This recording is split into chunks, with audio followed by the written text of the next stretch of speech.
करण जी वृंदावन, अक्षय पटेल जी Australia से। महाराज जी आप दोनों का एक जैसे प्रश्न थे शरणागति पे। महाराज जी करण जी का प्रश्न है कि महाराज जी वैसे तो ये सवाल पूछना शरणागति पे ही सवाल उठाना है, पर मैं ये सवाल अपनी शरणागति को दृढ़ बनाने के लिए पूछ रहा हूँ। महाराज जी प्रिया प्रीतम के शरणागत भक्त के क्या लक्षण हैं? और महाराज जी एक दूसरे पूछ रहे हैं कि कल का सत्संग बड़ा ही अद्वितीय और अविस्मरणीय था, उसके अनुसार भगवान की पूर्ण शरणागति उत्तम। वो मस्ती में हम बोल रहे थे ना, अपने हृदय की बात बोल रहे थे।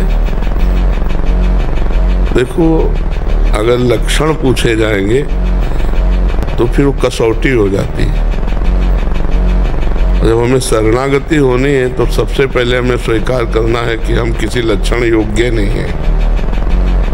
अपबल तपबल और बाहुबल, चौथो बल है दाम, शूर किशोर कृपाते हारे को हरिनाम, सब बल हारे को हरिनाम। बच्चा जब हृदय में हम देखते हैं कि हमारे में कोई सामर्थ्य नहीं है ना। अभी आप चूंकि अहंकार गलित नहीं हुआ इसलिए हमारी बात नहीं समझ पाओगे। कुछ भी तुम्हारे हाथ में नहीं है। सच्चाई से देखो, सच्चाई से। शरीर की रचना तुमने नहीं की है, की है क्या? नहीं की है। मन की रचना तुमने की है क्या? ये सूक्ष्म शरीर, स्वभाव की रचना तुमने की है क्या? और तुम कौन हो? प्रभु के अंश हो, तो तुमने भी अपनी रचना नहीं की। अच्छा, इसमें तुम्हारा केवल कोरा अहंकार है, नहीं है क्या तुम्हारा? हमें बता दो। बिल्कुल मतलब स्पष्ट हम वर्णन कर रहे हैं। अब देखो, एक रोम अगर गिर जाए तो दोबारा लगा नहीं सकते। गोंद से भले चिपका लो लेकिन लगा नहीं सकते।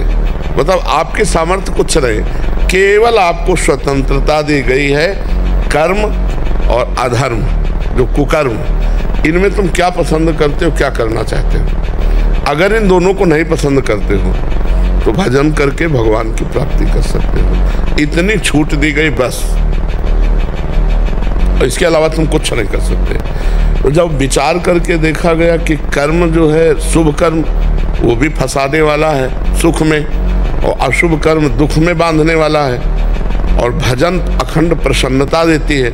अब हम भजन करना चाहते तो मन भजन नहीं करता, क्योंकि उसका पूर्वाभ्यास गंदे आचरणों का है। और शरीर में इतना राग हो गया कि मैं पुरुष हूँ, तो हमारा आकर्षण बन गया है भोगों की तरफ। अब यही बंधन छुटाने के लिए हमें जो ज्ञान चाहिए वो हमारे पास है नहीं। पक्की बात। देखो बच्चा, लाखों ज्ञानियों में कोई एक ऐसा होगा जिसको बोध हो, जो जानकारी है उसका प्रयोग हो। तो जानकारी सबको है, प्रयोग नहीं है। कोई लाखों में कोई एक ऐसा है जिसको बोध हो कि मैं चिदानंद भगवान का स्वरूप हूँ, मैं शरीर नहीं हूँ। जरा सी पीड़ा शरीर में आएगी, सारा ज्ञान धूल दूषित हो जाएगा। अब हमको जब पता चला कि ना हम में वो ज्ञान है, ना हम में वो प्रेम है, ना हम में कोई सद्गुण है,